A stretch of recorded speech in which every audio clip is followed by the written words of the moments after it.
দুনিয়া ছাড়িয়া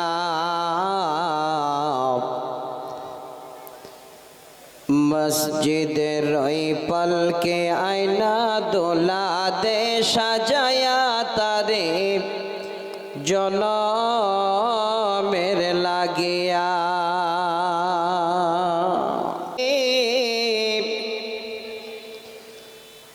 দুনিয়া ছাড়িয়া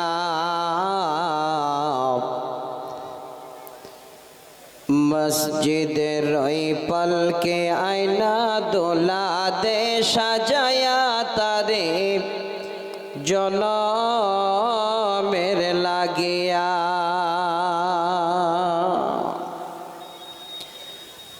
মানুষ কই যায় রে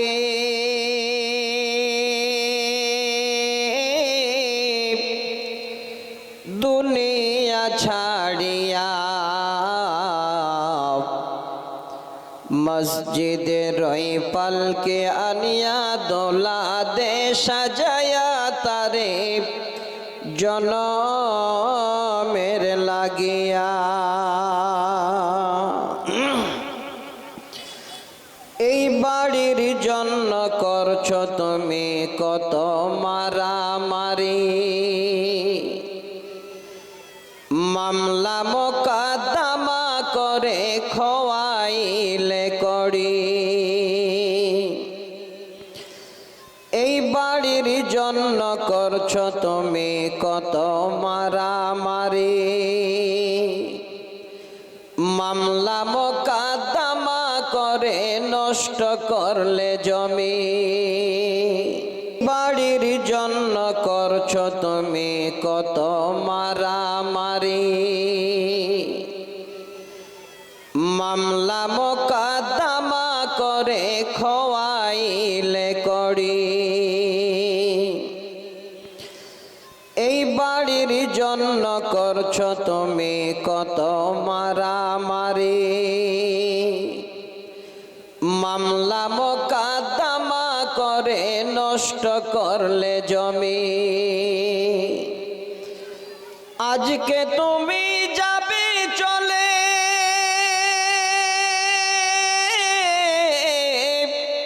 সব কিছু ছাড়িয়া, মসজিদের ওই পলকে আয়না দোলা দে সাজায়া তারে জনমের লাগিয়া। ছেলে মেয়ে নববধূর প্রেমেতে মাতিয়া, নামাজ রোজা সব ছাড়িলাম দুনিয়ায় আসিয়া। নববধূ ছেলে মেয়ের প্রেমেতে পড়িয়া, নামাজ রোজা সব ছাড়িলাম দুনিয়ায় আসিয়া। সেই ছেলেরাই গোসল দিবে মুশারি টানাইয়া, মসজিদের ওই পলকে আয়না দোলা দে সাজায়া তারে জনমের লাগিয়া। মানুষ কই যায় রে দুনিয়া ছাড়িয়া মসজিদের ওই পলকে আয়না দোলা দে সাজায়া তারে জনমের লাগিয়া।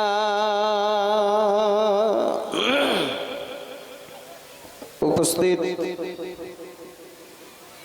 সুনামধন্য সুযোগ্য সম্মানিত সভাপতি সাহেব, মঞ্চ উপবিষ্ট আকাশে সাদৃশ্য ওলামায়ে কিরাম এবং আমার বন্ধুবর মাওলানা কারি সানাউল্লাহ সাহেব, সম্মুখে বসে থাকা অত্র এলাকা থেকে আসা সকল হিতাকাঙ্ক্ষী বয়োজ্যেষ্ঠ বয়কনিষ্ঠ শ্রোতামণ্ডলী, কিছুটা পর্দার ভিতরে বসে থাকা পর্দা নাসিনা অবলা সরলা মা খালা বোন ও বনান্যেরা, সর্বাগ্রে সে রাব্বুল আলামিনের দরবারে শুকুর গুজার করি, তেনার শুকরিয়া আদায় করি, যিনি আল্লাহ আজকে আমাদের এই দিবাগত রাতে আমাদের দীর্ঘ সময় ধরে থাকতে হবে সেই কবরস্থান উন্নতি কল্পের এই জালসার আয়োজন করার আল্লাহ আমাদের সুযোগ দিয়েছেন, সময় দিয়েছেন। সে আল্লাহর দরবারে তিনার কৃতজ্ঞ বান্দা হিসাবে তিনার কাছে একবার শুকরিয়া আদায় করি। পুরুষেরা উচ্চ স্বরে, মায়েরা মনে মনে, সকলে মিলে একবার পড়ি আলহামদুলিল্লাহ। দরুদ ও সালাম অবতীর্ণ হোক নবী কুলের শিরোমণি মা আমিনার দুলাল আব্দুল্লাহর লাগতে জিগার জনাবে মুহাম্মদ রাসূলুল্লাহ সাল্লাল্লাহু আলাইহি ওয়াসাল্লামের উপর আল্লাহুম্মা আমিন। আল্লাহুম্মা সাল্লি আলাইহি আল্লাহুম্মা বারিক আলাইহি। কোথায় যাচ্ছেন সবাই? সবাই বসুন না। যারা ভলেন্টিয়ার আছেন তারা কন্ট্রোল করছেন, রাস্তা পথে তারা লোকদের কন্ট্রোল করছেন। আপনারা সবাই কেন উঠছেন?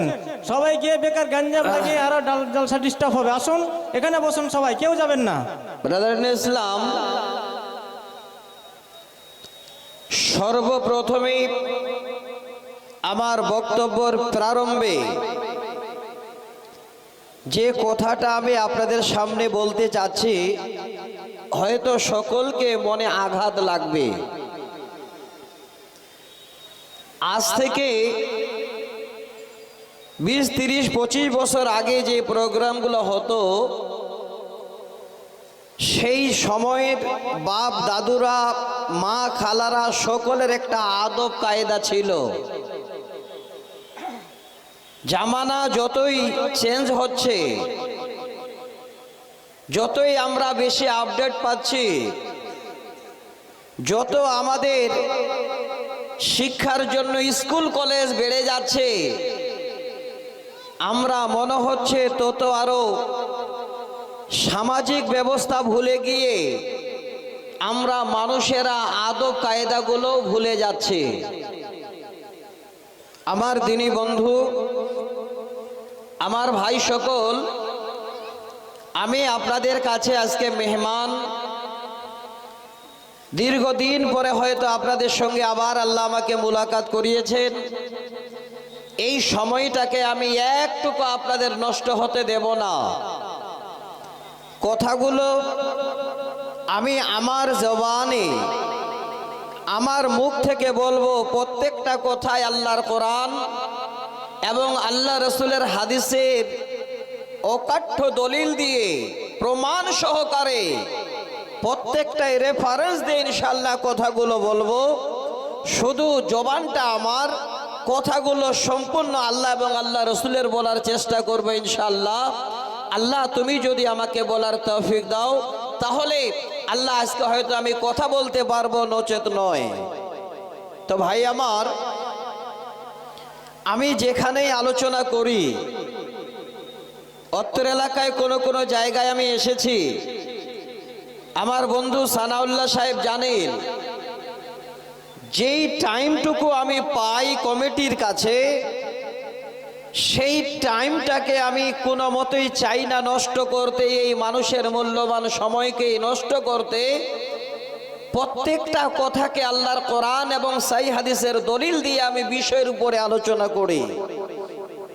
তো আজকেও যে আলোচনাটা আমি ইনশাআল্লাহ আপনাদের সামনে করব, নিশ্চয়ই আপনারা যদি আল্লাহ অল্প একটু বুঝার শক্তি দেন, তাহলে পরিপূর্ণ আলোচনাটা বুঝতে পারবেন।